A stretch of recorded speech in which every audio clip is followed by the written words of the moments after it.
Welcome to the Romancing Like Swift podcast, where we talk craft and the business of being an author while fangirling over Taylor Swift. We're your hosts, Morgana, Bevan, and Emily Jane.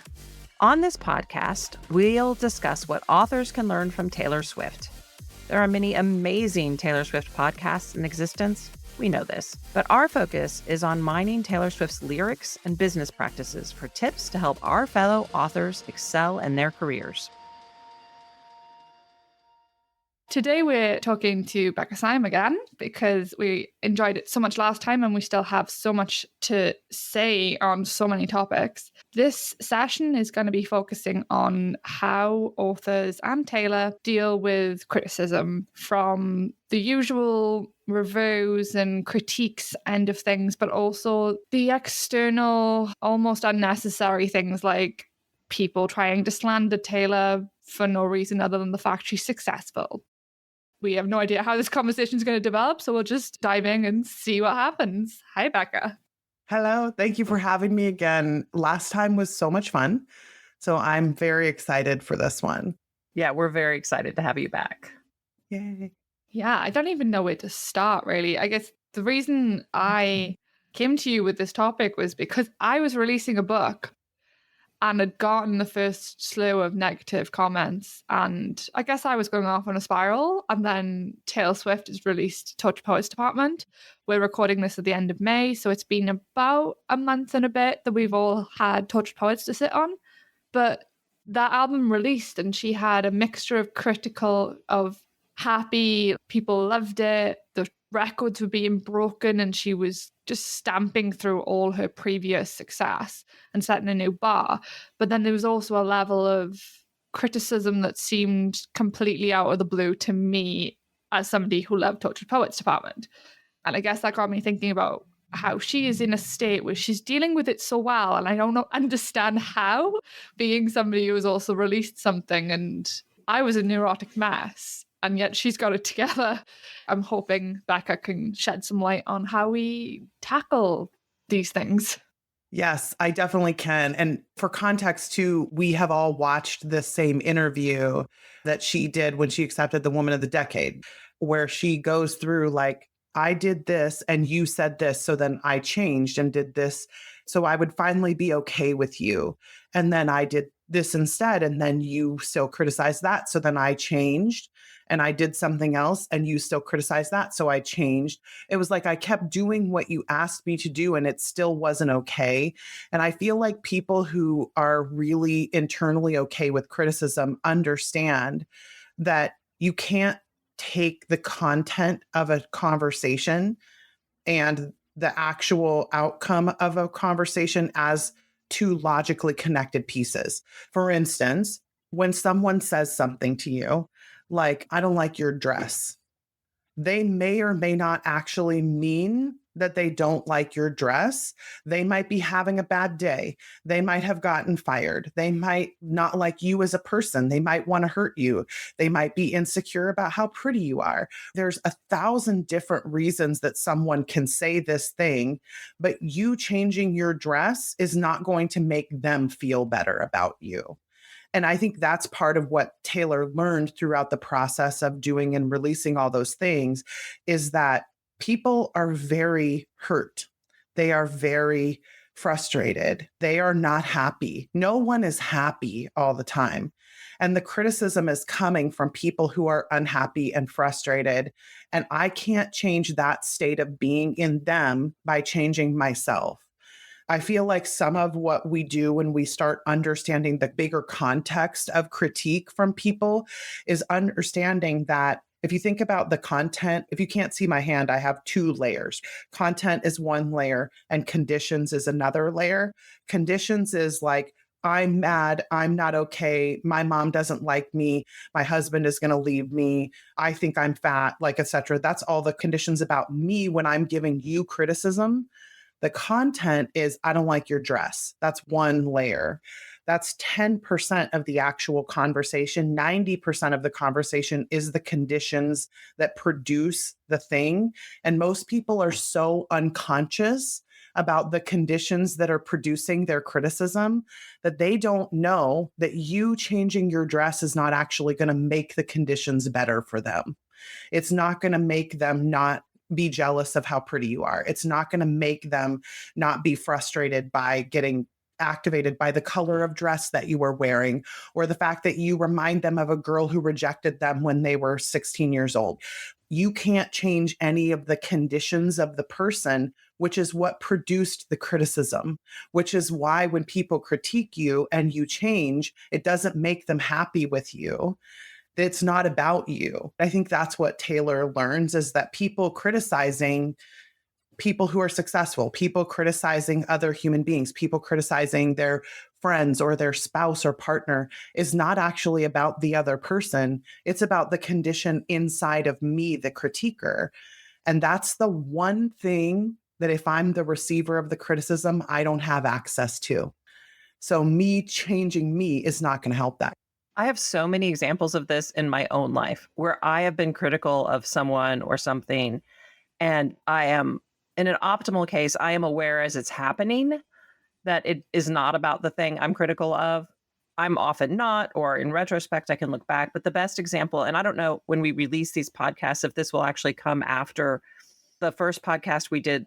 We've been analyzing Tortured Poets stuff, and we've been doing at the end a quick kiss, marry, kill. What song would you keep? What song would you throw away? What song do you love right now?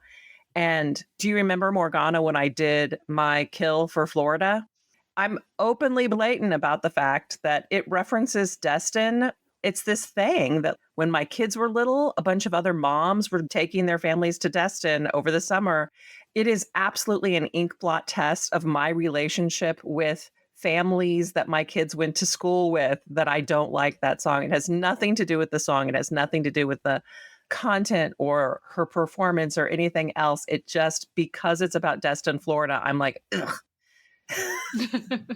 Yeah, that's a learning curve for us, right? As individual humans, is we don't always know that that's why we're saying the thing. And especially in the moment when I'm saying, oh, I don't like that song, I'm unconscious about what it is that's really going on. It takes perspective for me. Yeah. And it takes me getting out of the activated state for me to be able to know, like, oh, I didn't actually dislike that song. I was reacting to a condition inside myself. Yeah.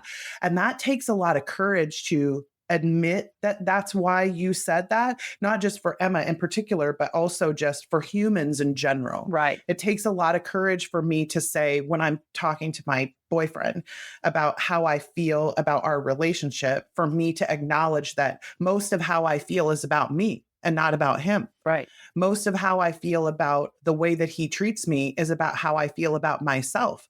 And it takes a lot of vulnerability and courage to admit that the way that you act has very little to do with how I feel about what we are doing. So I have to do all this work internally in myself to keep my internal conditions really secure so that I don't go jumping onto, especially given what we know about strengths, like he's very high deliberative, I'm very low deliberative. I change the way that I internalize his behavior because I know what deliberative is like, and I don't have any of that. So I now know how to contextualize.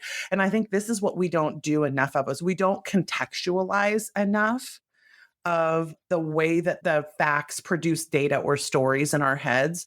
We just believe the story in our head about what is likely happening. And we don't recognize that most of what our brain is telling us is actually a lie.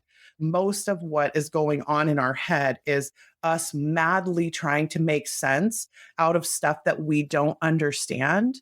When we settle on something, just as an example, the release that doesn't go well, or the criticism that I get from a bunch of readers, if I continue to sit inside that and let myself tell stories that reaffirm a fear that I have from my past, that like, I'm never going to have the success that I want, I'm never going to get where I want to go, then I'm starting to make a meal for that thought, instead of just saying like, okay, that thought's at the door, it's knocking on the door, I see it, and I'm just going to close the door on it and be like, you are a lie, so I'm not going to listen to you anymore. We're like, nope, this confirms everything I've always thought about myself. This is exactly what I expected, etc. And then we start making a meal for that thought, and we sit down at the table with it, instead of literally just saying, You're not a true fact. You're a fear based in my childhood, and I don't have to listen to you anymore. But we let that combination of things happening create stories inside our head that make us feel a certain way, that there may be 1,000 different reasons why that particular thing happens.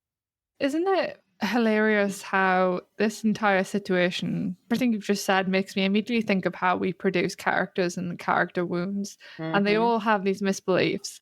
And the entire book in romance, the No Way beats, all of it is built off of 100%. that misbelief. Yeah. Mhm. Yeah. Yeah, we can create them, but we can't see them and stop them in ourselves. But that's the most normal thing ever, is like, we're not meant to have that kind of perspective on our own brain, because from a biological perspective, it would be dangerous for the human race if we could have too much perspective on the way that our parts inside are disintegrated from each other. Because think about it this way.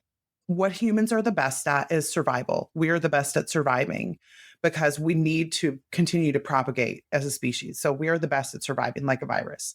And the reason that that's important is that your brain is the best at surviving, not at creating happiness, right? When I'm the best at surviving, that means that my parts will disintegrate from each other. One has all the logic center, and the part that's getting impatient or that gets hurt or that's disappointed disintegrates from the logic.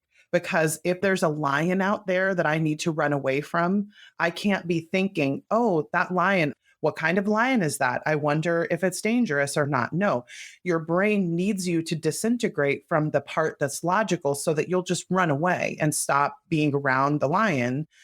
But our brains have not adapted quickly enough to the fact that we are by and large not in need of as much of our survival mechanism as we have. So it starts doing survival mechanism responses to things like criticism. So it's like we go straight to 11 in our brains about somebody doesn't like what I did, and I'm afraid of people not liking what I did. So now I need to change everything about myself. So we go straight to 11 because that's a survival mechanism.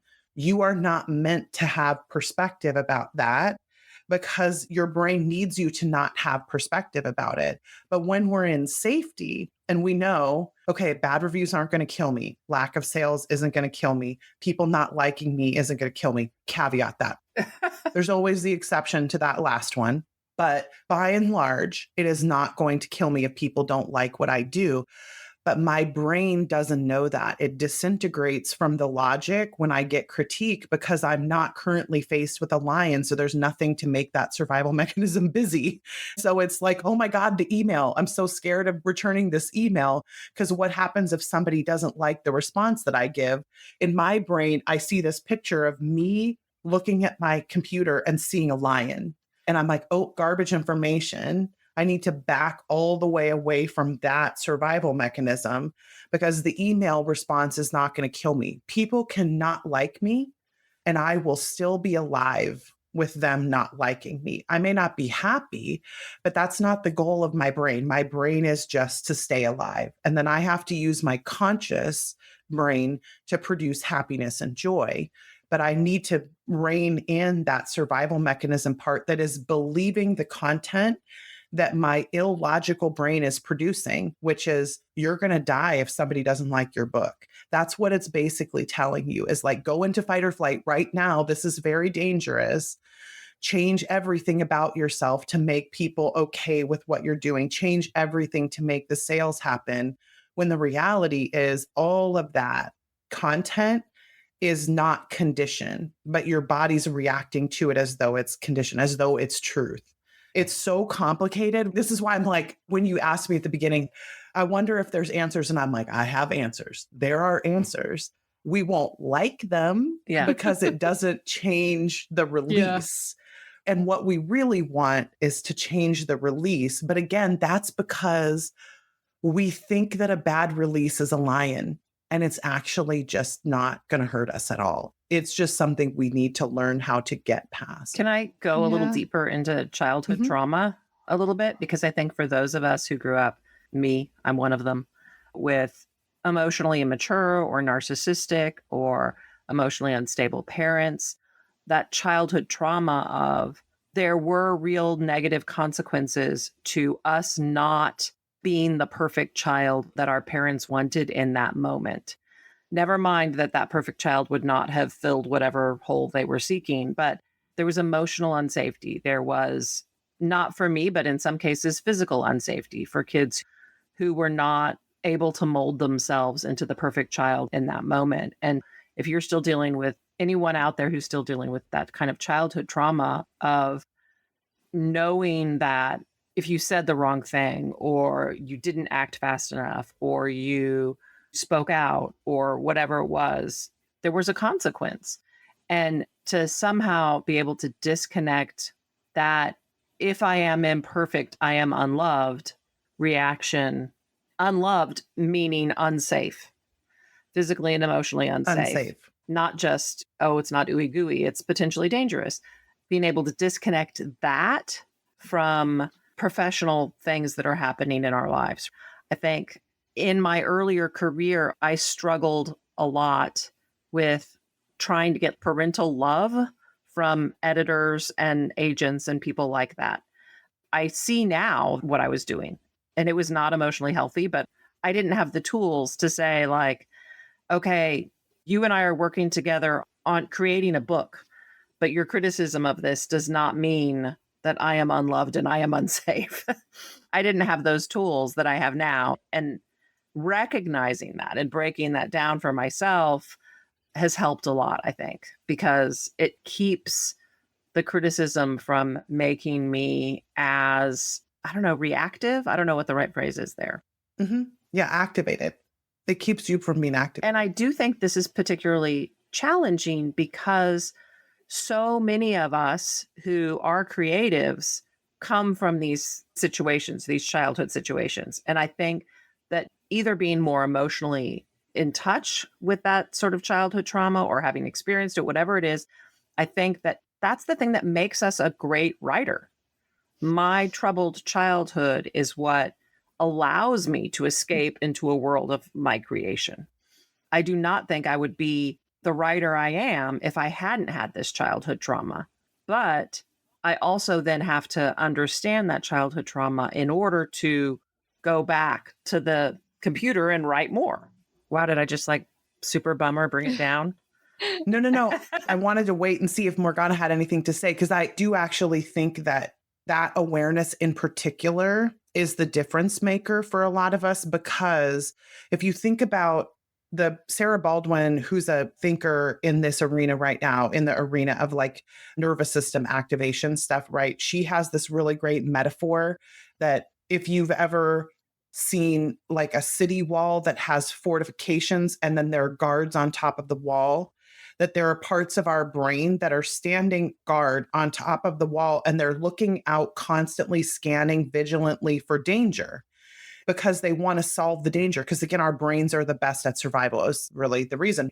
But so those guards are always scanning for danger. And when they see something that's dangerous for the first time, they create a code in your brain, essentially, that tells you this is how you solve that problem. So if you had a childhood, and there's one kind of set of like PTSD style symptoms that exist when you had an extreme version of this in childhood. But even being a child who really wants to please their parents and having parents who aren't pleased by you for whatever reason, you can still have this level of coding internally, which is why I think a lot of people who they quote unquote don't have trauma in their background and they're like, I'm fine. And I'm like, right, then why is it that every single time you get critiqued, you react in this exact way? It's because you have this little danger zone guy on your internal wall that's like, well, when we were 9, and mom wasn't happy with the way that we looked, we went inside and changed our clothes. Instead of saying, like, it doesn't matter what people think about what I look like, I need to go change my clothes. Did somebody look at me in the store like they don't like what I'm wearing? I better not look like this anymore. Somebody doesn't like my appearance. They think, like, for those of you who can't see me, like I'm a fat girl. People don't like fat girls. If they get disgusted by me, that I'm like, well, I don't belong in this space. It's not because I believe consciously that there's something immoral about being fat. It's that when I was younger, I was trained that you have to please the person who is in charge of you in order to be able to exist peacefully or leave the house or be approved of or be loved. And it's not anything my mom did. She didn't do this on purpose. It's just how I'm wired and the way that I responded to her wanting to help me have ease in the world. So I would say, even those of us who would say, well, I don't have trauma, so this is me. I'm like, no, all of us have this level of vigilance somewhere in our head about some coding we received at a young age about how we deal with certain kinds of situations. And if you got really good emotional modeling for how to disintegrate that fear, then you will be able to have an easier time not listening to people who criticize you, et cetera. But if you did not receive that modeling and you as an adult still haven't acquired those regulation skills, then we just need to learn them. Literally, there is no right, wrong. There's no righteous, unrighteous about this. It is just some of us didn't get the modeling, some of us didn't get the skills, and we can acquire them as adults. Again, not to say it's easy, definitely not saying that. Right. It's hard, but everybody has some level of need for this in some arena in their lives because we are wired to learn from our experiences in a way that our brain can internalize, and you don't have to spend any time thinking about it. So you will not be conscious of this. This will be something that your whole family and friends will be like, oh yeah, every time you get into this situation, I have the physical appearance thing, right? I am constantly asking people, do I look okay? Do I look okay? And I never realized it was because I was constantly having to fit into this mold of like, are my breasts showing? Are my legs showing? Those kinds of things. Because my mom was trying to help me have ease in the world and live unaffected, basically. But the way I internalized it is everyone around me has to approve of what I wear at all times or I'm not okay. I have to then do the work, again, conditions work on myself, because otherwise I won't be able to interact in a public space unless no one is displeased with the way that I look. And that's a me thing. I've got to do the work to internalize that. But also, I am never conscious that I'm doing it in the moment until either I recognize the cues now or somebody points it out, or like somebody will say to me, I was dating somebody who was constantly like, he would just start telling me, you look beautiful, you look gorgeous, you look amazing, that kind of stuff, because he could tell that I needed to know that I looked okay to him. I didn't need to blow his mind every time I saw him, but somehow subconsciously he knew, like, you need to hear that I'm not displeased with how you look right now. And then I'm like, oh God, is it that obvious? Is it that visible? I'm like, I clearly need to do some work here and have done quite a bit of it. But it's never something we're conscious of at first. We always have to dig a little bit and figure it out and find what that inner fear is and what the coding was and then work on it. So one of the things I like about what you've said is that you have purposefully not villainized your mother for sort of planting these seeds, because it's not something she did on purpose. Just like with my childhood drama, it wasn't intentional. It's like all the parents who create childhood trauma are just doing the best they can. And in the moment, that is what it is. And I think this is cool for a couple of reasons. And one is that in my personal journey, realizing that I can be aware of the trauma without villainizing my parents makes it easier for me to be aware of the trauma, because there is still the child in me that loves my parents and doesn't want to blame them. I don't want to be like, it's their fault. It just is. It is not. I don't have a moral take on how they raised me. It just is. They were doing the best they can. But then the second part of this as writers is being able to like peel back those layers of what their motivation was in those moments of my childhood that had sort of seeded the trauma. That's what we do as writers about everything. This is why it's really hard for us to write a villain and not fall a little in love with them. Because you understand them now. We have to understand them. And we've talked about this about Taylor in terms of her storytelling, is like the way she can create villains in a song, but also understand the motivation of it so that the listener understands. Like, part of what we are doing as writers always is creating the person who has that emotional experience on the page. We're creating that character, and understanding all of this for ourselves helps us understand it for our characters. Understanding it for our characters helps us unpack it for ourselves. There's a way in which being a writer is constant therapy. Yep, 100%. Yeah. And some people do have villainous parents. Some people absolutely have the parents that are like, that was horrible. They should not have done that to you. And also, you should not be thinking well of them. That's reasonable to not think well. But yeah, I would say the same thing. I think a big part of my journey, and this is about knowing who you are and what your relationship is like. I think a big part of my journey was I'm bearing the consequences of this, not because it was intentional, but because it happened. For me, I needed to separate the intention and the judgment away from the situation, because otherwise I would just sit in it. If you're the kind of person who needs to kind of sit in it in order to do something about it, then great, go ahead and do that. And also, again, some people had villainous parents. But the key for me is that Watchtower guy. Like the Watchtower, for whatever reason, created a tape that now you are playing as an adult still, because we haven't just deconstructed the need for that tape. And if I don't deconstruct the need for it, and I think what Emma said earlier was the key for me, which is you thought at the time that you were unsafe. Sometimes you were actually unsafe, but you thought at the time that you were unsafe, and the tape made sense because it was created as a survival mechanism. But now we're just replaying it when we get emails from our bosses or when we see 1-star reviews. And those for sure are not unsafe conditions. We need to be able to say, I am okay deconstructing this tape, because the tape itself is so hardwired into you, it doesn't want to be deconstructed. It doesn't want you to logic it away. It wants you to believe it because it thinks it's necessary. So sometimes it's an awful lot of work to be like, when Morgana was talking about the release and getting the critique, right? There's a part of you that wants to believe the content of the reviews or of the voice inside, because it feels like if I don't believe that, then I'm not believing the truth somehow. And I need to base all of my decisions on the truth of the situation, versus the truth of the situation is probably that somebody had some bad shrimp for lunch and they just didn't like your book for some reason, or they're not your audience.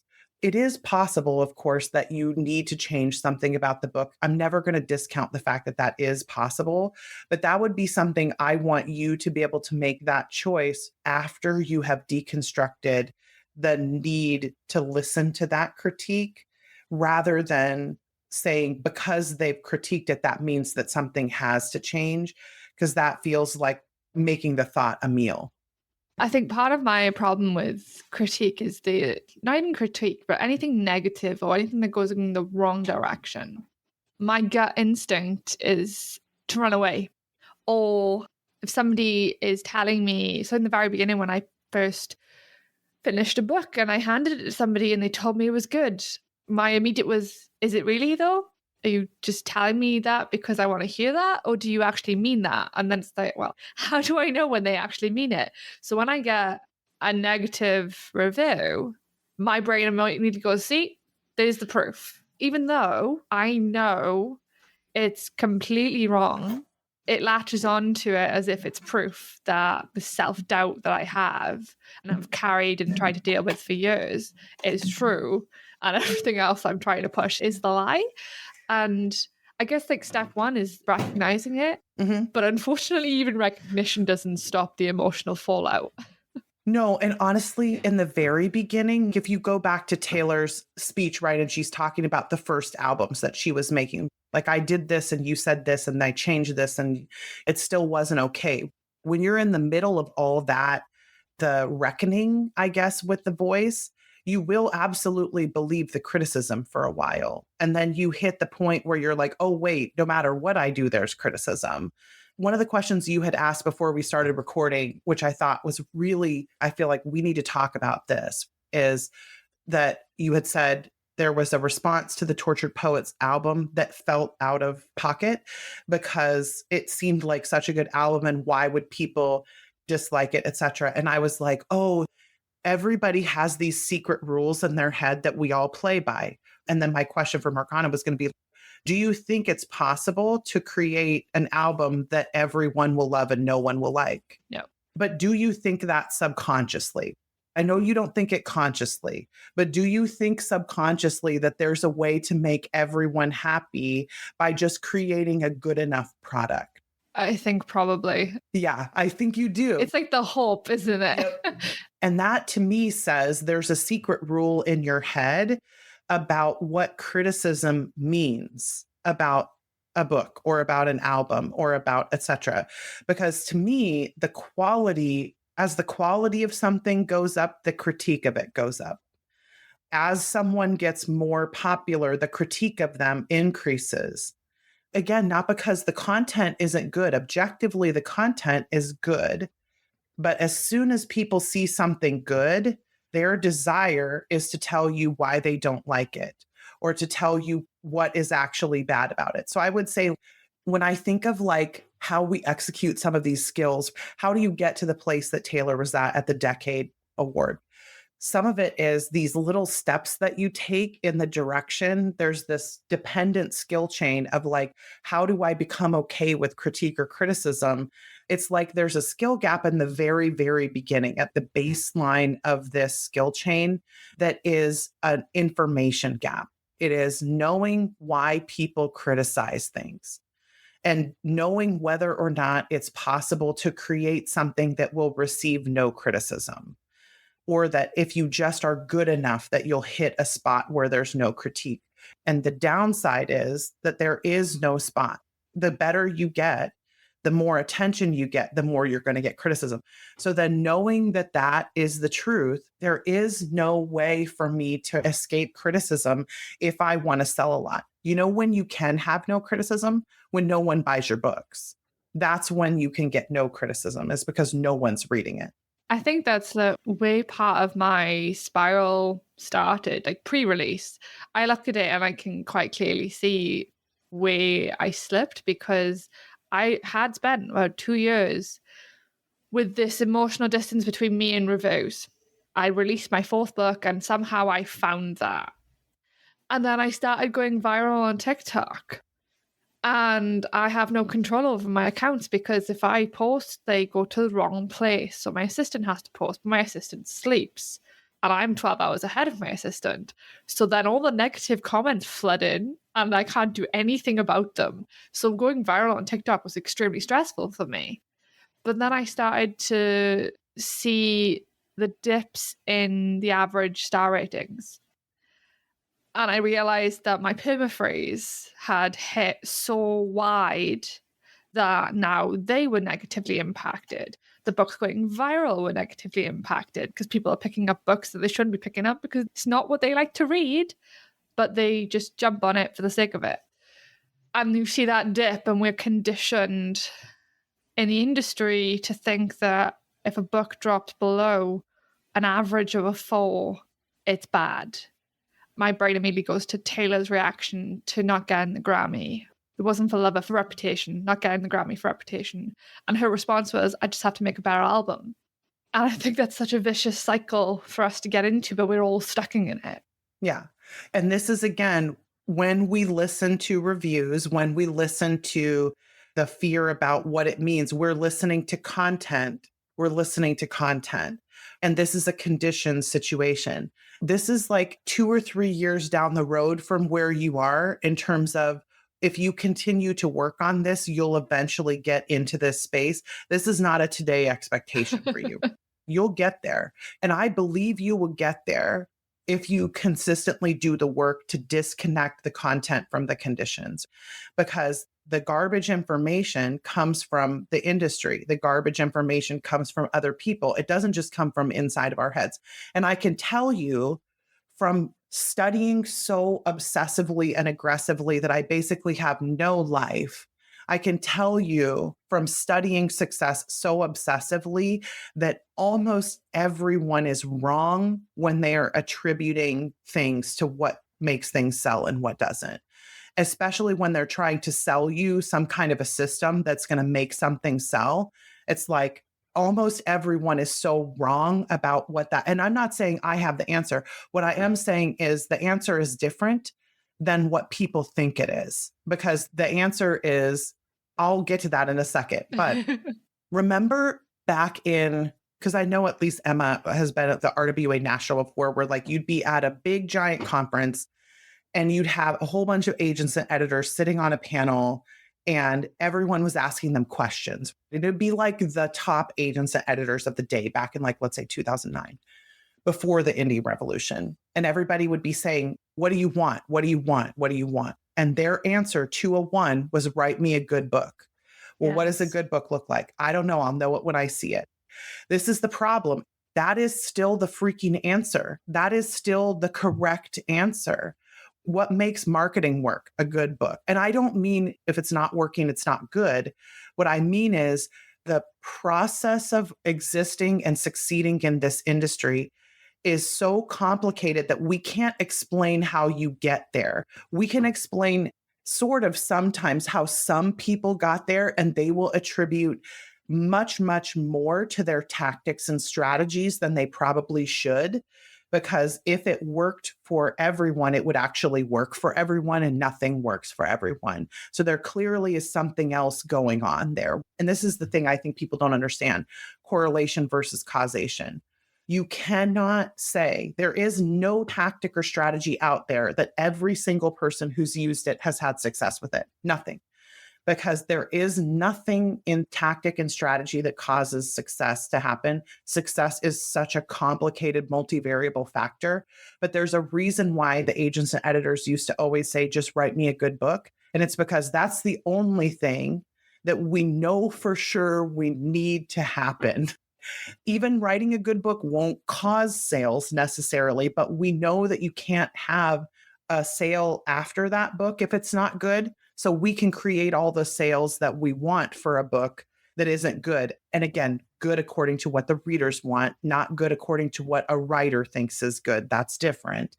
But the reason I'm saying this is that we're treating the content as though we should listen to the content. Like someone is saying, oh, the review ratings dip below 4 stars, so we better be worried about that. And I'm like, yeah, but go look at all the books that have 20,000 reviews that have a 3.5 star rating that are continuing to sell in the top 10. I remind myself of that every time the dip happens, and that my favorite authors, all the trad authors that I followed for decades, they all have 3.5 and up. None of them are in the 4 range. Yeah, you need to question the premise of the thought when it comes up. Though, like, that's the thing, is we make the meal for the thought because it reconditions us into this old pattern of thinking that we have about ourselves and what we believe is true about us. And we need to start questioning the premise of those secret rules that we have and reminding ourselves more quickly of what's really the case. But then the reason I brought up what do people think causes success is that a lot of them sound very logical. It sounds very logical that if you do this and this and this, and I do this with write to market a lot, if you'll just write to market, you'll sell. And I'm like, right, tell that to the thousands of people who have written to market books that are not selling right now. That is not the magic bullet that we think it is. And people are constantly being like, well, you have to do this, you have to do this. And I'm like, I can tell you statistically that that is not the silver bullet that you think it is, but it has worked for you, not either of you necessarily, but it's worked for the person who's talking about it. So they think that was the thing that made them take off. And therefore, that's the thing that will make everyone take off. And again, it's not to say anyone shouldn't be saying that. People are allowed to say whatever they want and teach whatever they want. I'm not trying to change what anyone is teaching. What I'm trying to do is to say, for those of us who are listening to this stuff, and internalizing all of that and saying, yes, I have to do these things that everyone's telling me I have to do it perfectly. If I don't sell at this level, I'll never sell. If I don't release at this level, I'll never get where I want, whatever, etc.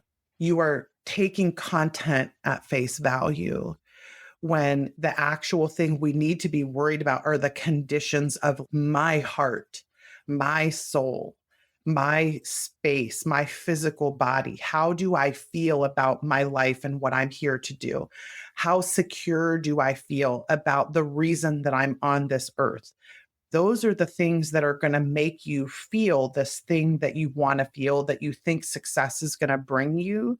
And that's why critique is so hard to listen to, is because it feels in the moment like it's attacking the content that I believe is going to bring me happiness. But in reality, what is going to happen is I will feel secure when I make myself feel secure. I won't feel secure when I write the perfect book, when I have a 5.0 star rating on 10,000 reviews.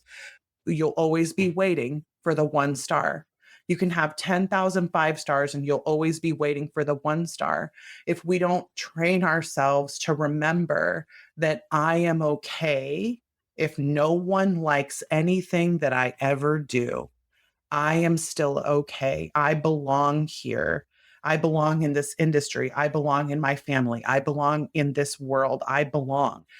We have to work on creating that kind of internal security in ourselves so that whatever happens in Loki's industry that we are all in, we will all be okay, and it won't make us feel insecure, or it won't make us waver in our belief in our good writing because a whole bunch of the wrong people picked up the book and talked about it on TikTok.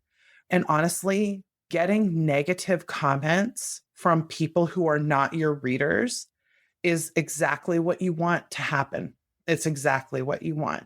You want people to be talking about, you won't like this, it's blah, because then people are like, oh, but I like that. So let me go pick that thing up. And just knowing that objectively, the challenge that I want to encourage you to do, because I think this is what happened to Taylor when she retreated and like had her big time when she was working on herself, is I think she learned how to tell conditions from content. I think she learned how to separate herself from all of these people had bad shrimp and they can say whatever they want and they can dislike me all they want. And I know it doesn't affect who I am as a person. And I know it doesn't affect my identity. And I am okay no matter what they say. I am still excellent. I am still worthy. I'm still worthwhile, no matter what they say about me and no matter how they act towards me. Because I can promise you, selling at number one in the store is not going to make you feel more secure than you feel right now. I can promise you that being a number one New York Times bestseller is not going to make you feel more secure or happy than you feel right now. And if we don't work on feeling secure and happy in the moment, that's the difference between pre-Reputation Taylor and today and Torture Poets department Taylor, is she is so secure in who she is. She is so happy by her own hand, by her own making, that everyone could go away tomorrow and she could stop being the number one whatever in the world or whatever she is. And she would still be okay because inside of her heart, she is okay. Yeah. I was going to point out that we see that happen in real time in the song You Need to Calm Down. She has this moment where she's talking about criticism and she's like, are you okay? She is asking all of the people, it's like that acknowledgement of exactly what you just described. She is acknowledging and understanding that all of that criticism of her is not about her, it's about them. And she's asking them, like, are you okay? Because I'm getting a lot of hate here that has nothing to do with me. You need to calm down. You need to look at yourself and figure out what's going on inside you, because this doesn't have anything to do with me and I feel bad for you. Yeah. I think we can also spin that on to sort of same with the other authors treating authors as competition. Yeah. Oh, yep. The attacks, the slander, the misplaced accusations, the 1-star review campaigns. Why do they think that another author is competition? Oh, so here again, we're treating conditions as though it's content. Yeah. So why they think that is because they're not okay. Like they're not okay. And again, some people are wired to be competitive for positive reasons.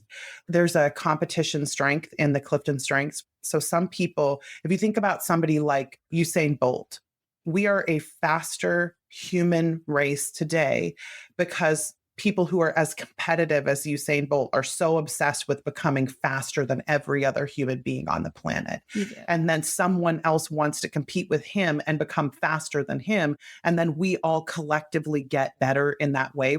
Being competitive is actually really beneficial for all of humanity, Yeah. for us to have competitive things.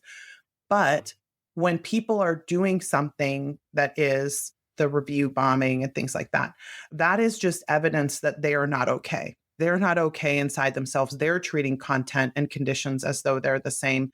And I can't do anything about them. And I think this is part of what we see in Taylor in that place of like, you can do and say whatever you want. And I'm just going to let you exist over there and give me all the critique that you want to give me. But I'm not going to let it affect my piece. I'm not going to let it affect how I create, because ultimately, and this is the biggest pain point of all pain points about being an author, you cannot control if people want to review bomb you. There's nothing you can do that will keep that from happening, because it's not about you. It's about them and how they feel. You cannot control whether people slander you. None of that is in our control. And I know some of this for me is like, I just have a personality where I sort everything internally into what can I control and what can I control. Because the stuff I can't control, I want to think about zero times in my life. Do I want to think about what I can't control? Because then I'm going to spend all of my time and energy trying to move a rock that's immobile. And people are like, you can move any rock. And I'm like, yeah. Let me give you some examples of rocks that are not going to move anywhere, and how much time we collectively spend obsessing about what's going to happen and whether or not this and whether or not that. It's like, I can't do anything about that. I want to do the thing I can do. Absolutely. But I also want to try to separate myself from this feeling that I have to try to be in control of everything. And again, this is a trauma response, I think, in an awful lot of us. It's like, I'm used to having to control my environment. And I need to acknowledge that Loki's in charge of this industry, and a lot of the things that happen, I have no control over whatsoever. And no one has any control over. Even Amazon can't fix this mess. This is a mess of no one's creation. It is just a thing that has happened because the system is the way that it is, and it exists the way it exists, and humans are the way they are. We can't do anything about that. What I can do is I can become more secure. I can become more happy and content, so that no matter what Loki throws at me, I am going to react to the stuff that I can control as quickly as possible, and control everything that I can control as quickly as possible. But I am not going to get thrown off by the things that are out of my control. And this is the hard part, is every time we start talking about this, I see people start to get their deepest fears triggered. Like, well, what happens if Amazon shuts my account down? What happens if somebody review bombs me? And I'm like, yes, if that happens, it will be painful, but it also is survivable. You will be okay at some point after that if you do the work to get to an okay point. And I don't mean to discount how hard those things are to go through at all, but there are people here who can support you. And I'm one of them. There are people here who are on your side. There are people here who want to help you and see you be okay. Because as a number 2 connectedness from the Clifton Strengths, I know if we are not all okay, I'm not okay. And what I mean by that is like, everyone else's okayness impacts the whole entire world. And the good news is, if we were all more okay internally inside ourselves, then the whole world would be better. So if you really want to change the world, like if you really want to see change happen in this world, be the person who is the most secure.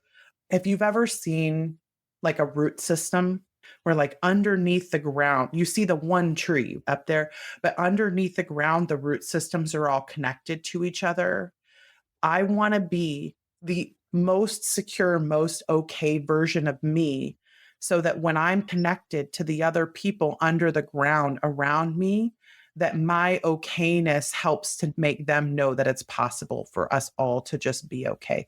I want to be as secure a connection to everybody as I can possibly be, because that is the only thing that makes adversity okay, is if I have that ability to stay inside myself and be okay and have connections and have support, and I can weather any storm. I think this is the piece, is we spend so much time trying to figure out how to keep the storms from coming. Let them fucking come.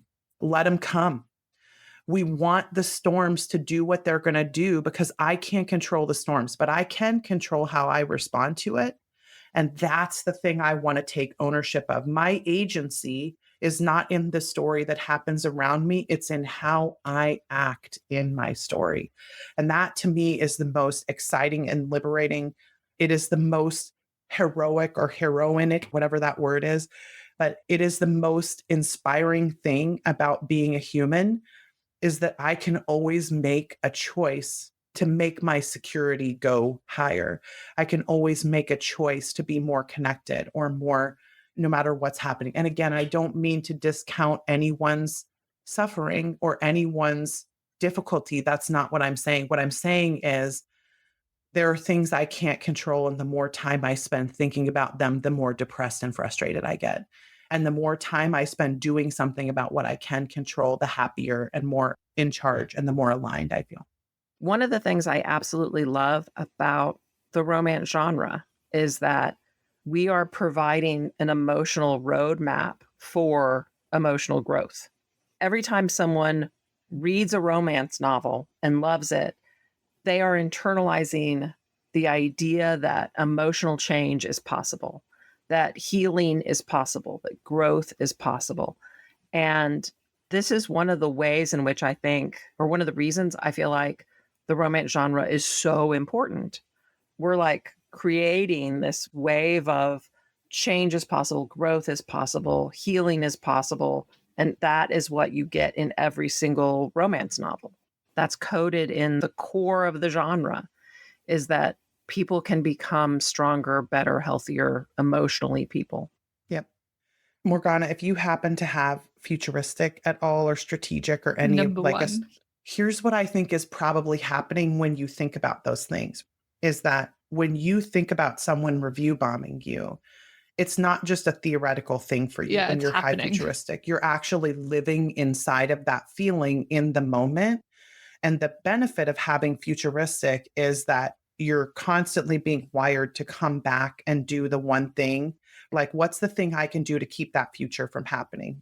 That's very much the futuristic kind of pipeline, I think. And the biggest key piece of learning for me about futuristic is to know in the future what I can and can't control. So, what I can't control is I cannot write a book that people will never review bomb. I cannot write in a genre that no one is ever going to hate. I can't protect myself in the future from other people doing things that other people are going to do. Like Stan's going to stand. I just got to let Stan do what they're going to do. What I can do, though, about the future is if I imagine you today, 2024 summer, right? 2024. If I imagine you today in that future, what your brain is telling you is, I'm not ready for that. What we shouldn't get out of that situation is, I need to keep that from happening. Not, I need to keep the review bombing from happening. Not, I need to understand why people do that so I can help them not do that. We can't control that. What we can do about the future is we can build you some armor. We can make you into a person who can withstand that. We can turn you from 1989 Taylor into Tortured Poets Department Taylor over the course of time. That's what we want to do. We don't want to try to control the music industry. We don't want to try to control the executives. We don't want to try to control the fans or the other musicians or any of that stuff, because that is focusing on things in the future that are going to change anyway. So it's not worth trying to control it. But what I can control is I can build myself into a person who can withstand all of that stuff. I can make myself know the content and conditions differences and constantly be reminding myself, they had bad shrimp, they had bad shrimp, this is not about me, this is not about me, stuff like that, I can make myself into a person who will be 2024 version of Taylor. But it's going to take every single day me doing the work to not believe the content, to disassociate from that when the futuristic is trying to get me to change something. And because I'm also high futuristic, I do actually sort those futuristic things into what can't I control and what can I control. If I'm trying to control something that's out of my control, like how does another person feel about me? How does a reviewer feel about me? How do TikToker commenters feel about me? That's all on the I can't control that side. So maybe step one is to just start being like, let me start to get really clear about what I can control in that situation instead of what I can't. What I can control is how I make meals for those thoughts in my head. What I can control is doing the work to disconnect past trauma that is causing me to care so much about what people think about me. What I can control is how much I allow myself to sit inside the fear that if I don't get what I want, I'm not going to be okay. I can control all of those things about myself. And I just did a video, well, it was a couple months ago, but I did a video on my YouTube channel called The Positive Emotion Cycle. And this is the thing you can start doing today that will help you to stay in touch with that, let's say 2028 version of Morgana, is the more you feel all of the positive emotions that you actually feel. We're not going to create or pretend that we feel anything we don't feel. It's not like if you just convince yourself you're grateful, you'll finally be grateful thing. I don't believe that. What I do believe, though, is that you have positive emotions inside you at all times, and we're just not connected enough with them to know what they feel like. So if you do the positive emotion cycle, the goal of which is to start with happiness and end with security, we want to feel security as often as possible. So we start to get used to what that feeling feels like. It's not necessarily that I'm saying, because when I do a positive emotion cycle on the video, I think I end with the security of like, I know that plants will always make me happy or something like that. What I'm not saying is that bad reviews are going to be solved by my love for plants. What I am saying is that the more I feel what that security feeling feels like, the more I can summon it about other things in the moment when I get the bad reviews, the more it can keep me above the line. So what I would probably start doing to help arm yourself for that future is I would start regularly doing this positive emotion cycle so you can regularly get in touch with security. And this is also a conditions work for yourself, and it's not content. We're not trying to change how people feel about your books. I don't want you to write books any differently than how you're writing them.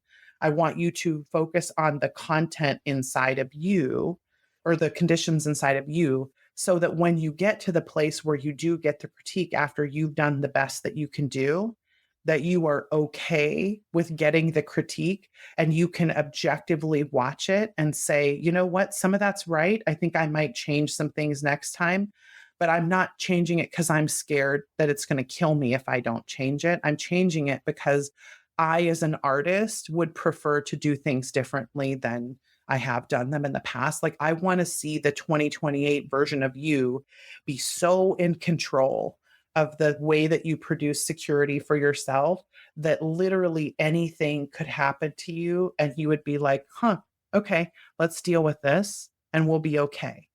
That's the picture that I want your futuristic to focus on, is the version of you that looks like what Taylor looks like now. Yeah.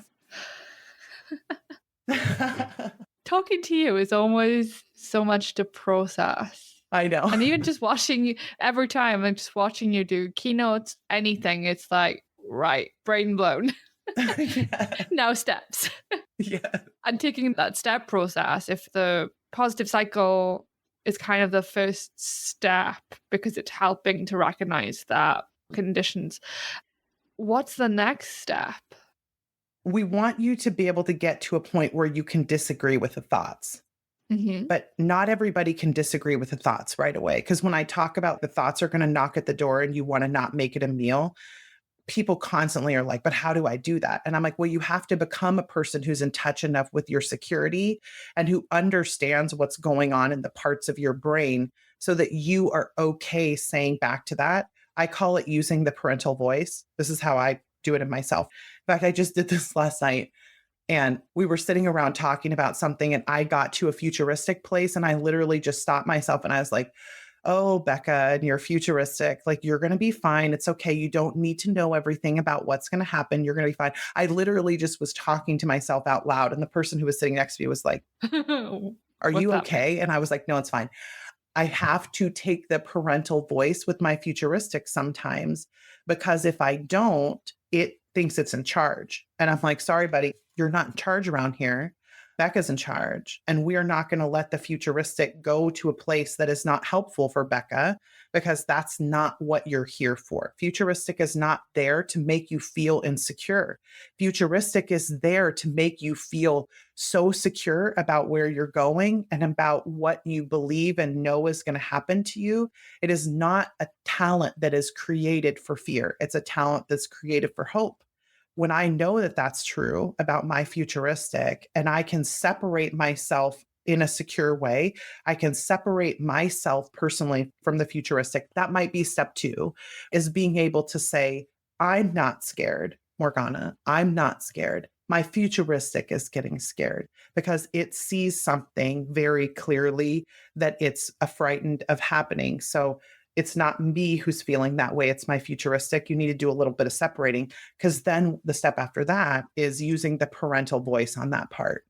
And I call it the parental voice because if you have kind parent voice, it's not, oh, futuristic. Yes, you're good. Whatever you say, sweetie, is correct. That's not the voice we want. The parental voice is kind and accepting with a firm no. It is, honey, I love you. You are very necessary and important. And also, you're wrong right now. I need you to step away from the stove because you're going to hurt yourself. That is the parental voice that we use, like with a part or with a strength. You're amazing. You're wonderful. You're loved. And also, please stop doing that because you're not being helpful. And that's the voice we want to use with that futuristic when it's going to the place that it's trying to get you to activate. You have to acknowledge that there's a part of you that's trying to get you to do something that's not helpful for the whole of you. And then Yeah. you talk to it and you say, oh, futuristic, what are we doing here now? This is not what we're made for. Let's come back. And futuristic is for hope. It's why I do a lot of the catchphrase motto type stuff. Futuristic is for hope, not for fear. So let's deconstruct the fear and then get back into hope space. So futuristic is for hope, futuristic is for hope. And I repeat that to myself a lot. The steps after that are often the separation of the parts and the integration of the parts, acknowledging that I am not any one of my parts only. I am a multitude. I contain multitudes. And then taking the parental voice with the part and retraining it, reparenting it into like what it should actually be believing, which is you're okay. We don't need to know the future. All we need to do is exist right now in this moment. And we will be able to change things if we need to, but I can't control how he feels. I can't control how she thinks. I can't control how they are. All I can control is how secure I feel in this moment. I did a quick positive emotion cycle and got back in touch with my gratitude. And then it was like, okay, I can deal with whatever I got to deal with today. And then it was fine. Not fine, like the situation is still a shit show, but I was fine inside the situation because I knew that I had done what I could do in that moment. Yeah. Does that make sense? It does. And so my brain immediately goes to like recognition. And I do this with disordered eating. That's where it all makes you think of Taylor and the way in Miss Americana, Taylor has that moment she's saying sometimes she slips. She developed the tools to deal with her disordered eating and I guess the starvation diet and everything. And I've gone through that myself, but I still slip. The thought will occur and I'm far enough away that I can go, no, that's a problem. We're not reacting to that anymore.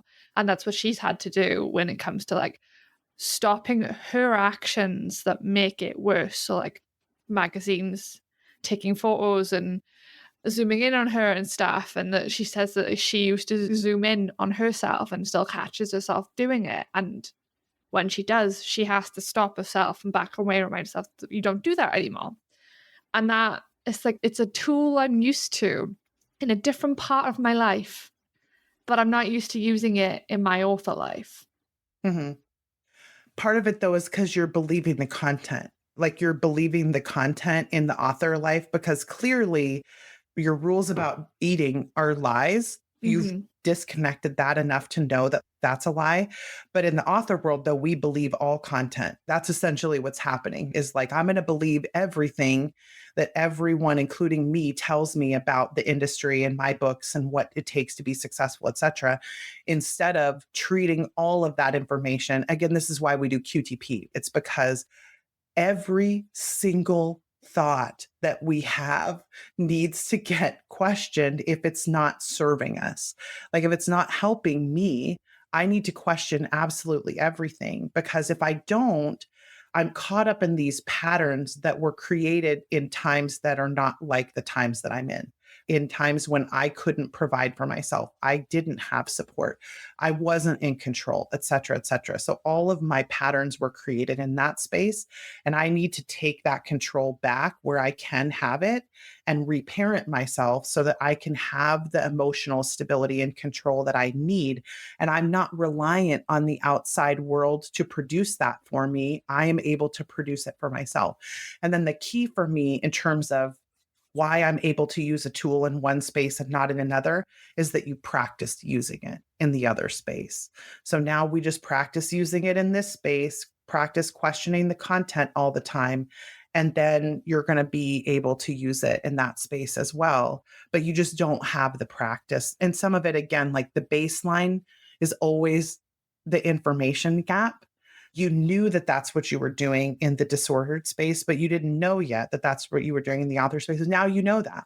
So now you'll be able to start applying that tool in the same space. And again, just to remind you, because your brain is going to start criticizing you for not knowing it, you shouldn't have known that until you did. You couldn't have known that until you did. It's something that your brain wants to hide from you, because unless you absolutely need to be conscious of the thought, your brain is safer if you are not, because it needs all of the juice to run all the other parts of you.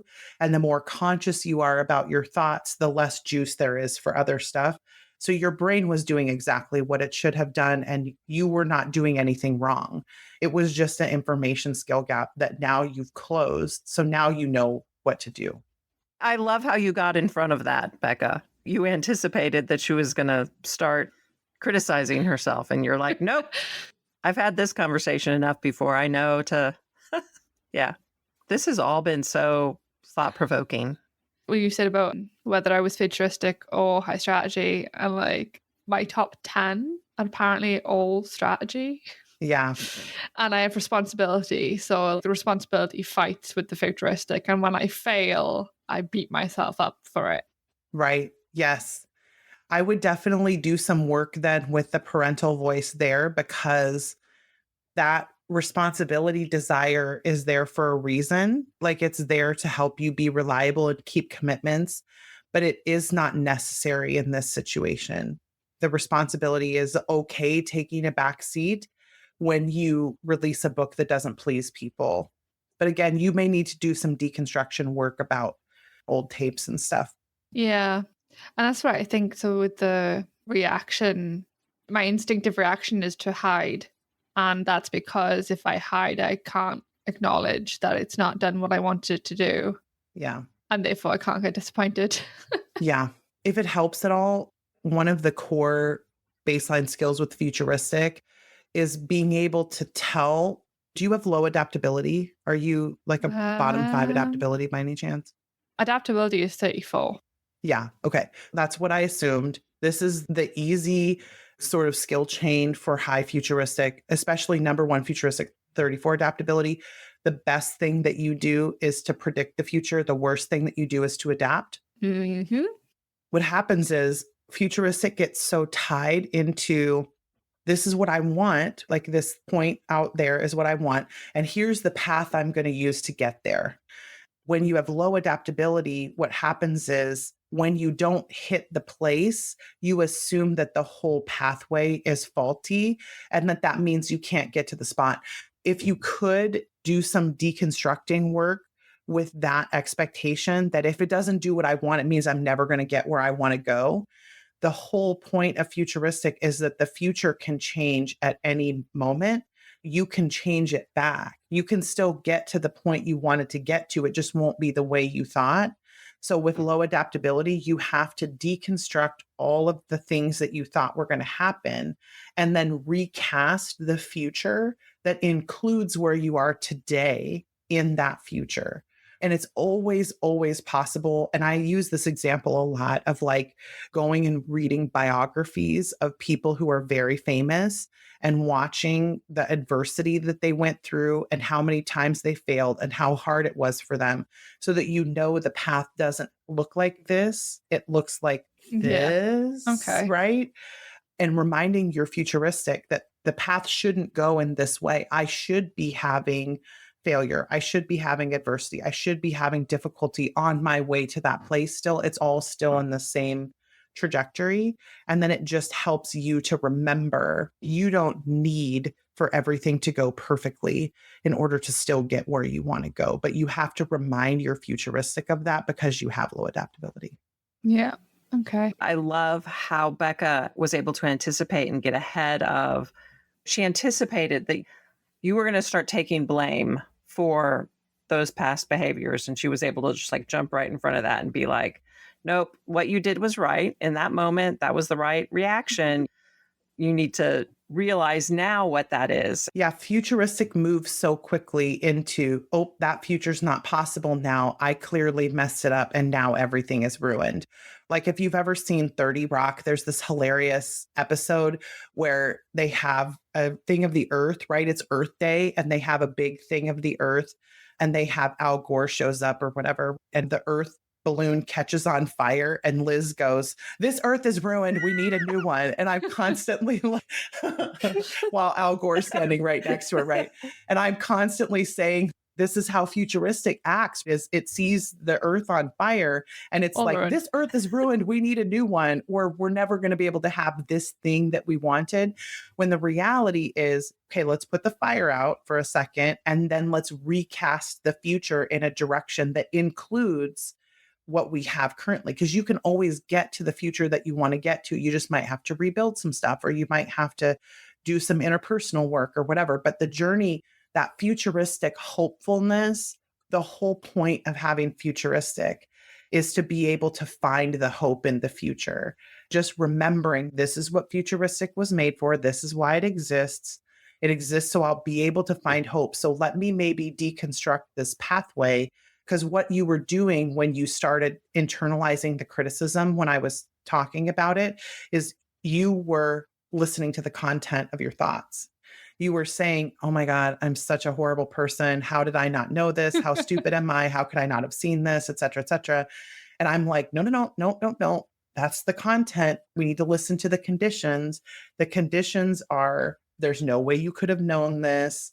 Your body is afraid that this is a signal that you're not going to get what you want. So let's regulate the nervous system in the moment.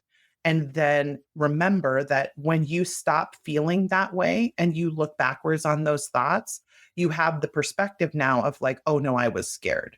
I see that that's not correct. But in the moment, it feels so real, which is why I'm like, don't listen to the content. Don't listen to the content, because the content when you're 20 minutes from now is going to be like, well, that was garbage. What was I even thinking?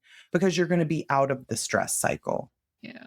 The funny thing, what's funny to me is that I am really good at being the problem solver for other people. Mm-hmm.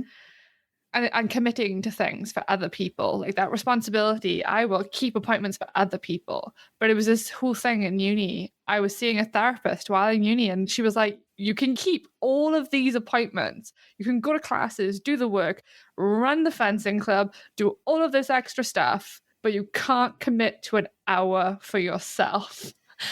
And it's true. It's still true. Like if I sit down in front of a TV, I feel extremely guilty that I'm just watching TV and not working. Yeah. But that's entirely off topic.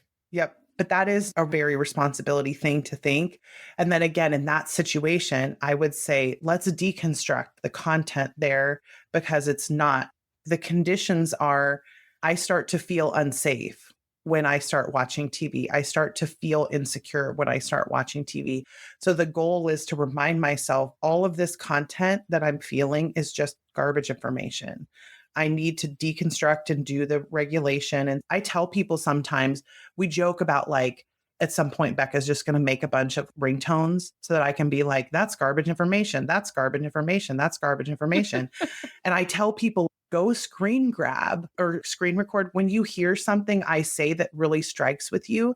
Because if you believe it when I say it, play it for yourself when you don't believe it when you say it until you believe it when you say it.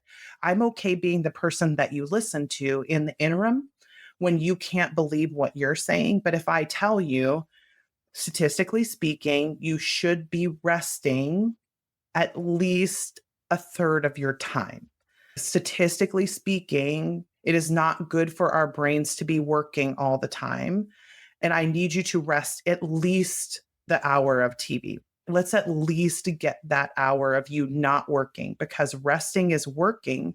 If you think about what rest is producing as a sustainable life, if you'll believe it when I say it, but you won't believe it when you say it, then record me and play me when you are having those thoughts, when the content is not matching the conditions and the conditions are fear, like I'm starting to get afraid and I'm saying, oh, I can't do this. I can't do this. This feels unsafe. It's like, oh, but you can make yourself feel safe in the moment.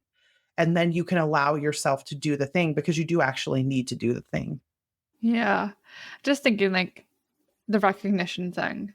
Mhm. Because you use words like when you feel fear or feel unsafe, my brain is going, but I don't feel those things. And clearly I do. I just don't feel them on the extreme where I recognize it. Yeah, you don't sense them, but you feel them. I could feel you getting afraid just when I was talking about how all of these things that we don't know, right? Which is why I keep pausing, being like, are you okay? Are you okay? Because I can feel your brain wanting to be like, okay, this is another way in which we have failed everyone. And I don't mean that you are consciously thinking that, but that's what your responsibility is trying to tell you because there's a coding in there somewhere that your brain has internalized that this is how I exist correctly in the world is when I am meeting other people's needs or when I am, et cetera. And that's normal. That is a way to be that is good and normal. And also, we don't want it to go so much to the extreme that we don't ever meet our own needs. If that's the type of person that I am, I want to spend some intentional time making sure that I remind myself that if I don't meet my needs, I can't meet other people's needs. If I don't rest and relax and internalize security, I can't be there for other people. I can't be dependable. I have limits. I have boundaries, barriers. I need to take those seriously so that I can show up for everyone and be the thing that I want to be. But again, this is sort of the tip of the iceberg of a huge, huge, huge amount of work that I think if you tackle this and do this work over time. So I have this thing, it's in the other room now because I do it in the mornings.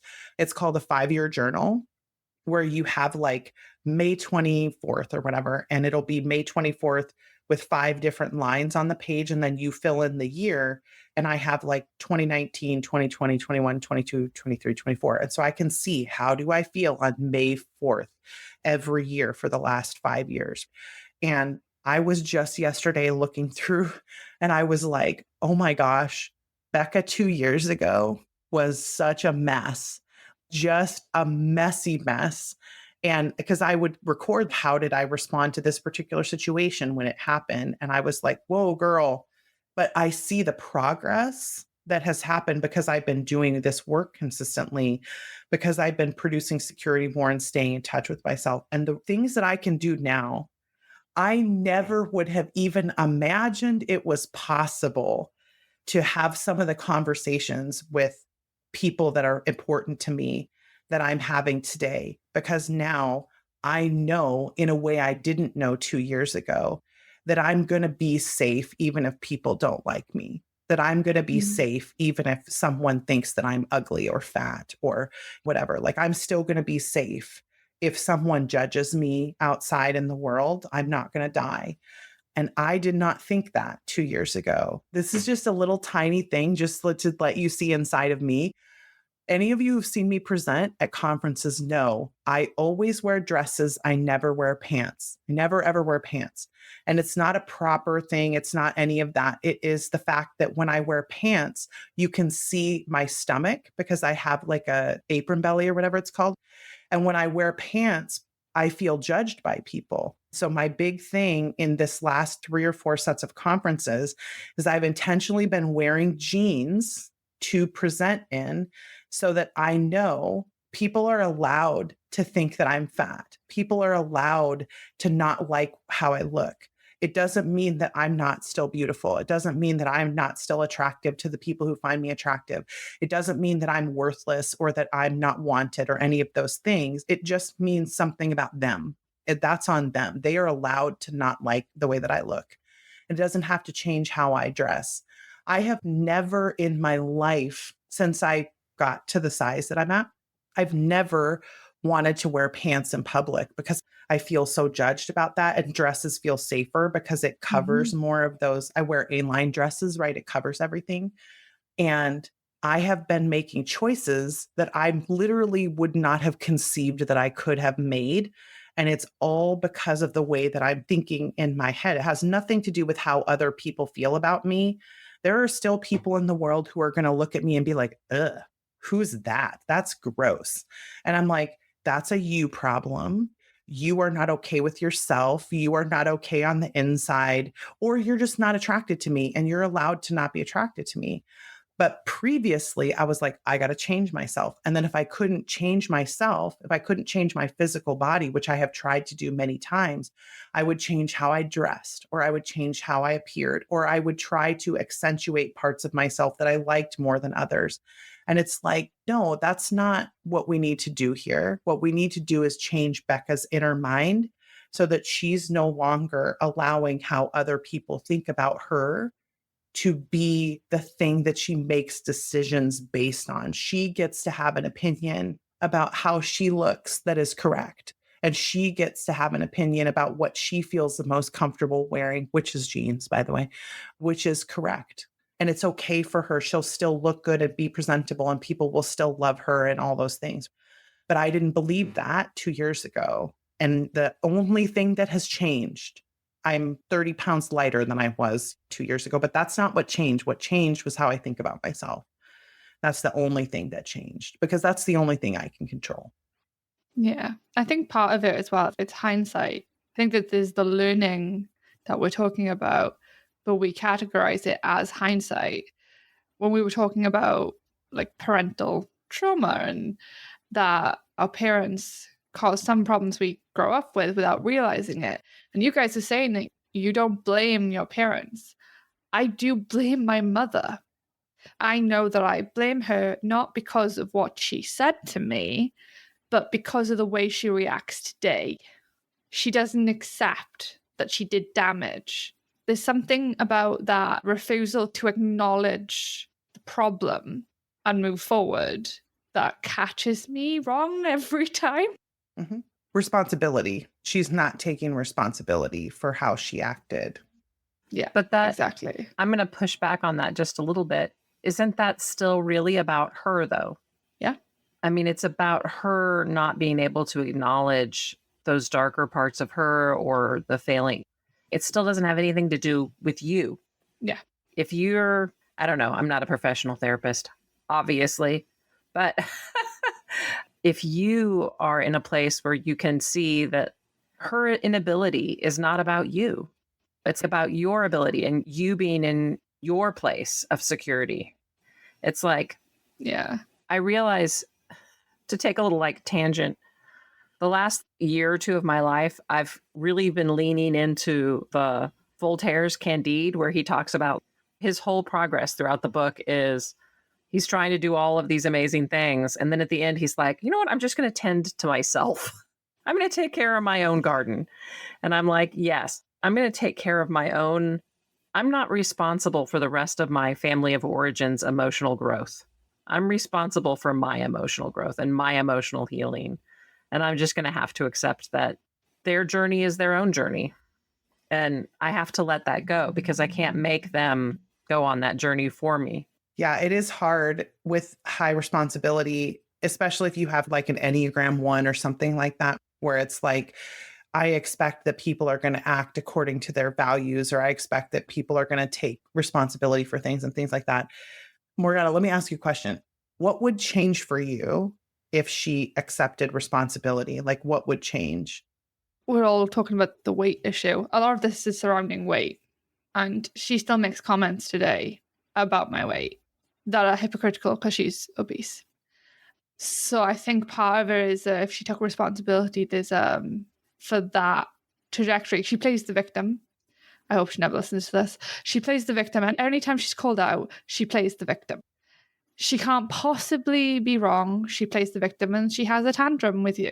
So it's like, I feel like taking responsibility of that one thing means a growth that will negate any future disagree. It's the kind of disagreement, like anytime this topic comes up, it's not going to come up because she'll stop commenting on mine or my sister's shapes.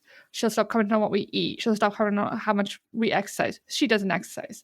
Or what we wear, or like anything that remotely shows how much weight we've gained. Like I now weigh more trousers than I used to, same thing. And I tuck things in a way that I didn't used to because I'd always try to hide my stomach. And I've grown to a point where I've accepted to a level that I'm happy with the way I look. And if I can lose weight, I can lose weight. And if I can't, I'm happy with the way I am. And yeah, every time I see her, it's she digs at it. But she digs it in. It's like it's poking that wound that I know I have this acceptance with myself, but it's so fragile that she keeps poking too hard, it's going to crumble.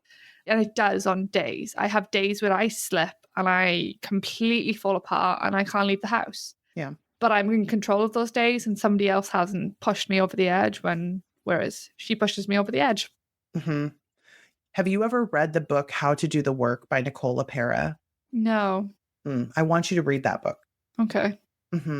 I want you to read that book because there's some specific messaging that you probably need to talk back to that she's been giving you, that you need to remember what is conditions and what is content. Like all of her commentary about your body, there's nothing you could do to your body. You could be in what she would design for you as the perfect body, and she would still comment about it because that is her. That's what she's going to do. There's no way to keep that from happening.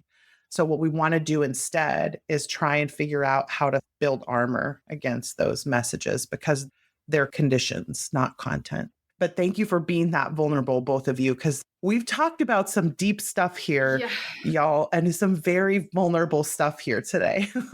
Yeah. I find the further I get into my author career, the easier it is. I've always thought part of that is because mine it for my characters in places. And yeah, I guess you have to be more aware of your own wounds to create wounds for other people. Right.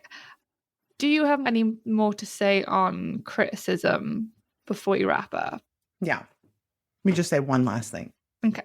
So in terms of the criticism that authors will receive, one of the reasons I think this work about separating content from conditions is so important is that people want to critique art, people want to critique entertainment, and not just from a everything subjective way, like there's some element of that, but there's something about the experience of enjoyment that brings out the desire in people to be very vocal about whether or not it precisely meets their needs of what they were hoping that it would do. And it's really important for authors to understand that you should be getting criticism. If you are getting criticism, you are doing it right. And often what happens when we are hoping to like ascend in the author career is that we're hoping that once we get to a point where we're making enough money or that we're being sold enough, etc., that we will lose the haters. And what happens instead is that you get more of them and they become more vocal. Knowing that that's coming as you ascend in your author career, it becomes more and more and more important to become secure internally so that you know, as I get more attention, as I get more people who are listening to me and love my stuff, I'm going to naturally attract people who do not like me. I will never forget the first time I had a TikTok go viral. I could literally see the difference at 100K likes. I could see the difference between the people who were being supportive and like the people who were kind of criticizing. There was a threshold at 10K likes, and then there was a threshold at 100K likes, where it was like absolutely the worst possible people on the planet that could ever comment on anything come out at 100K likes. They're like just attracted to things that other people love. And they get really mean and very vitriolic, and they want to hurt you. Like their goal is to hurt you, understanding that that is the most predictable thing in the entire world, that the absolute best thing that you can do is expect that that's coming, and don't try to change it. Don't try to change yourself. Don't try to be any different than you are in terms of what you're going to create as a content. Just as a side note, the TikTok that I first went viral on that did that was a dating TikTok. And it was me talking about how I have a friend who told me in my 40s, and you can actually go look it up. I took the TikTok down because it got so mean so quickly, but there's a sound out there that is basically me saying, I have a friend who told me that your 40s are going to be the best decade of your life. You are the youngest and hottest and wisest you'll ever be at the same time. And basically it was saying, screw everybody who thinks you're over the hill. Your 40s are going to be incredible. And up until 10K, it was amazing. And then 10K to 100K was like, okay, there's some idiots here. And then 100K was like absolute just garbage people coming out and trying to make you feel bad about yourself. We have to understand that that trajectory happens at every single level. Like there's a trajectory of, I'm going to attract people who won't like what I'm doing. I'm going to attract criticism. And the more successful I get, the more critical people will get and the more personal it will get. So I got to arm myself now to be able to withstand that stuff, because clearly for me, I took most of that TikTok account down because it was getting so much attention. I was not in a space a year ago, July, that I could handle that. And today I am. Today I'm like, maybe I should start that TikTok back up and redo all of the TikToks that went viral there, because I'm like, I want to be out there and telling people, this is about you, my friend. This is about you, my friend. This is about you. This is not about me. But I don't need to do that. I don't need to babysit that. But it is so important to know that that trajectory is an expectation. So if you already know about yourself that you struggle with criticism, now is the time to do the work to get regulated and secure about it, so that you don't expect that either you'll be able to be popular or good enough that it won't happen, that you'll be able to ascend beyond that place, or that somehow you'll magically acquire the skills when you need them in the future. We need to acquire the skills today. Yeah. God. So much fun. Becca just comes on and gives us all homework. It's good though, because it does make us, I don't know, it causes a lot of epiphany moments for lots of us. It's a good conversation to have. I hope so. I hope so. Yeah. Okay. Let's get on a slightly lighter topic to wrap things up. We're going to do Kiss, Marry, Kill on Torture Poets Department, and I'm opening the album. Hang on. I haven't listened to Torture Poets Department, so you may have to skip me. Okay. Yeah, we will do. Okay. That's okay, though. I mean, you can keep this in if you want to. It's mostly just I haven't had time. It's only been out a month. I haven't had time to listen to it. And the way I like to listen to albums is I like to sit somewhere with the lyrics and physically listen to the entire album with the lyrics. So I will do it at some point, but I haven't done it. But I'll listen to you all and hear what you have to say. Interestingly, I sit and listen to albums the same way you do. I sat with the Tortured Poets department because it dropped and it was afternoon for me. So I had the luxury of sitting there and listening to the whole first album through with no interruptions with the lyrics and read it open, and it was great. And then she dropped the anthology and I could dive straight in because I just finished going through the first listen. Emma hates sitting there with lyrics.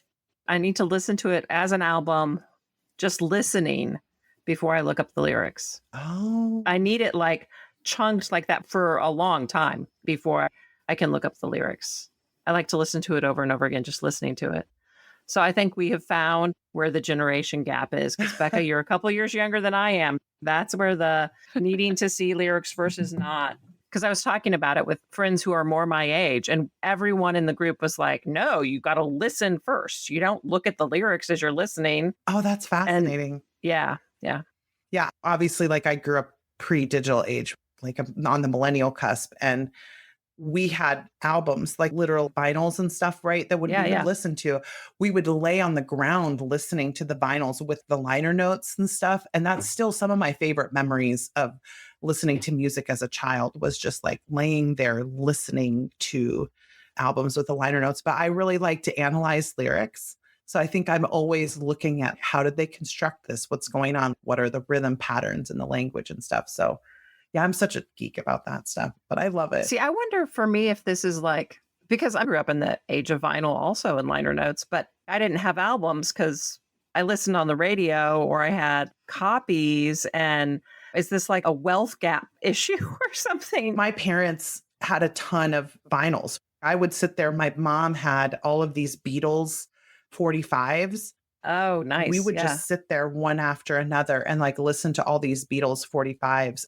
And my dad had a bunch of hard rock and metal albums. And I guess he wouldn't call it metal, but I would call it metal. Anyway, but yeah, that is very interesting. We definitely had vinyls. Not a ton, but we had enough. I mean, I lived in a vinyl world. We just didn't have that many. Yeah, that's funny. Sense. Radio. But yeah, so video killed the radio star, right? It sure did. But yeah, we'll skip you and do ours. Okay.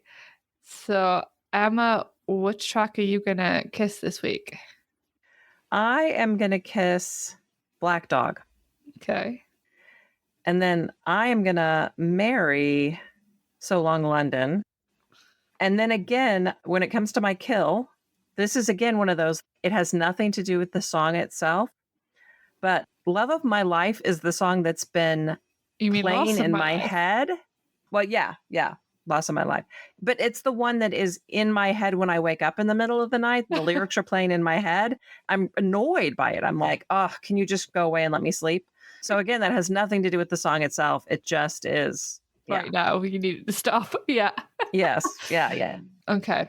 So my kiss is going to be The Alchemy. Just because in an album full of breakup and songs about the devastation of somebody dragging you out for 10 years. That is such a sweet song. And I just love how she buried so many steamy references into it and so many people missed it. My marry is going to be Who's Afraid of Little Old Me. I can't stop watching the tour footage of that. Yeah. And my kill this week is going to be Chloe or Sam or Sophia or Marcus. It's just not hitting for me. I like the song, but it's not like top of the list anymore. It's never been anywhere near the top of the list, honestly. Yeah. But yeah, I can't wait to hear what you end up thinking of this album, Becca, because when I come back on, I promise I will have listened to the album and have opinions so that I can participate. But I really am looking forward to listening to it because now I've kind of consumed a lot of the media that where people are talking about it. And because I have done a couple of breakups in the last 3 years that have been really difficult and poignant for me, I'm like, okay, I think I'm ready for the breakup album now. I think I'm getting there where I can process some of that stuff. This will be a good time for me to listen to it, I think. Yeah. It'll be really interesting to see what you think about like the cycles, because it's all cycles of grief. So it'd be interesting to see how you process that compared to the rest of us. Oh, yeah. We could do a whole episode about that, right? Yeah. I went back and I listened to Evermore for the first time since listening to Tortured Poets. Yeah, like a lot of those songs hit differently now. Yeah. Yeah, when you have context, it feels a little bit like this was a peek inside in a way that others haven't been. I'm super interested to just kind of consume it myself and see how I feel first, and then go back into some of the media again and start consuming it and see how I feel in the context of everybody else. Yeah. Yeah, I'll have to come back on. I feel like it's the enigma machine for a lot of her other albums. Yeah. It allows us to decode things. Yes. Oh, yeah. It took me 12 hours. I was listening to a repeat for 12 hours on release day, and it's taken weeks for parts to like settle in. Maybe one listen's not enough, but Yes. we'll get there. Yeah. But thank you so much for joining us again and so Yes, soon. absolutely. Yeah, I loved being here. I'm not just a fan of the music, obviously. Like, I'm a fan of a lot of music, but I'm also a musician. I think being able to talk about music and writing at the same time. I was just thinking about this when you all were doing the Kiss, Marry, Kill. I'm like, wouldn't it be fun to do something similar about just albums that have been really meaningful to me, with just having different people on to talk about albums and writing and music and writing? And Oh, yeah. these 2 episodes we've done have just been so fun, so interesting, and very deep. I mean, it's always great to talk to the 2 of you, but like specifically the music and the writing piece has just been so much fun. I'm really excited to see how these land when you release them. Yeah. Hopefully this episode has helped some people. It's probably going to be one of our longest, but it was necessary. Yeah. It was amazing. Yeah. Yeah. I love all the insight. I love all the deep dives. Mm-hmm. Yeah. I'm going to say goodnight. Well, for me, it's good night. Thank you for listening, and we'll talk to you next week. Thanks. Bye.